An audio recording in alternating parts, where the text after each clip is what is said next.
जो बहनों को कभी मौका मंच पर बोलने का नहीं मिलता था, वो आज बहनें यहाँ पर आकर के बोलने का प्रयास कर रही हैं और बहुत अच्छा बोल भी रही हैं।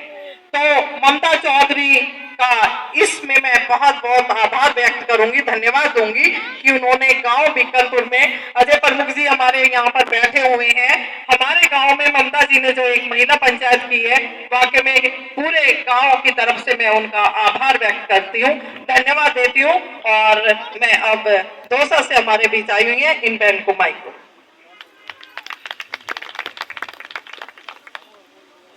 हेलो, देखिए सभी माता बहनों को और छोटे छोटे बहन भाइयों को, बड़े बुजुर्गों को मेरा हाथ जोड़कर सभी से प्रणाम है।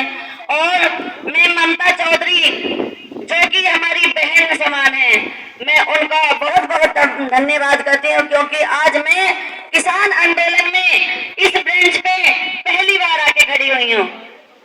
और जैसे कि सभी ने बताया, नारियां क्या है?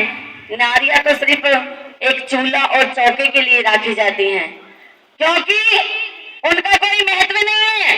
यदि नारी चाहे तो वो पुरुष से आगे निकल सकती हैं। वो कैसे?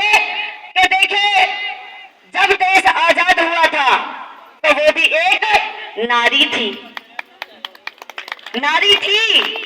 जैसे कि कहते हैं कि बड़े बुजुर्गों ने देश को आजाद कर दिया।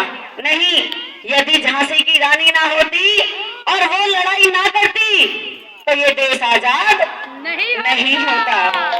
और वैसे ही एक किसान भाई के लिए, जो कि सरकार हमको फ्री राशन दे रही है, वो क्या दे रही है कि किसानों से, मजदूरों से नोच नोच के निकाल लेती है और उसी को वापस हमको दे देती है।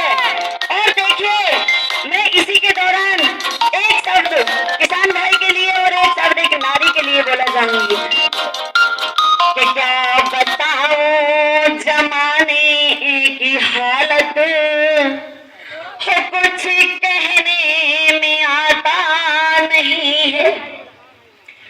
क्या बताऊं जमाने की हालत, कुछ कहने में आता नहीं है। इस जमाने में अच्छा भी है और बुरा भी है। और कैसे कह रही है कि झांसी की रानी थी लक्ष्मी बाई, जिसने अंग्रेजों से की थी लड़ाई।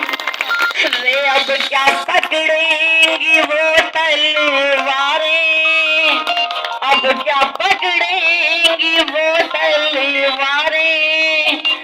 उल्टा पल्ला संभलता नहीं है, क्या बताऊं जमाने की हालत।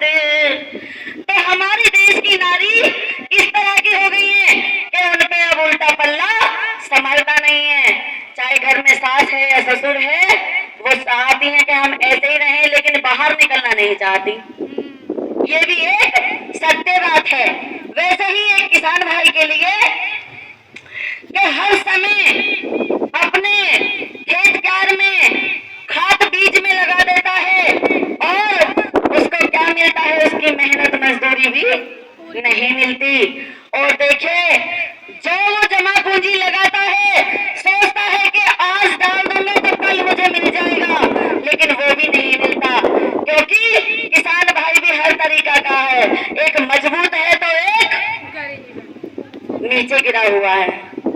तो वो क्या कहते हैं, जब चौमासा आता है, बरसात का मौसम होता है, कहते हैं कि अब हमारे पास कुछ नहीं रहा कि हम क्या खाएंगे, लेकिन अपनी शान जब भी बना के रखते हैं। और कैसे कहते हैं कि कपड़े पहने लिए तेरी कट के, सिर पे बाल रखे ही पिकट के। तो क्या देख रहे हैं? जेब में हाथ डाला तो देखा, क्या देखा? हो बीड़ी पीने को पैसा नहीं है, क्या बताऊं जमाने की हालत, कुछ कहने में आता नहीं है। जय हिंद, जय भारत। यदि मेरी बात थोड़ी सी भी बुरी लगी होगी तो हाथ जोड़ के विनती करती हूँ। बहुत धन्यवाद। बुरी बिल्कुल नहीं लगी होगी, मुझे लगता है सभी को बहुत आनंद आया होगा। इनकी जो बात कहने का जो तरीका है वो बहुत सुंदर है।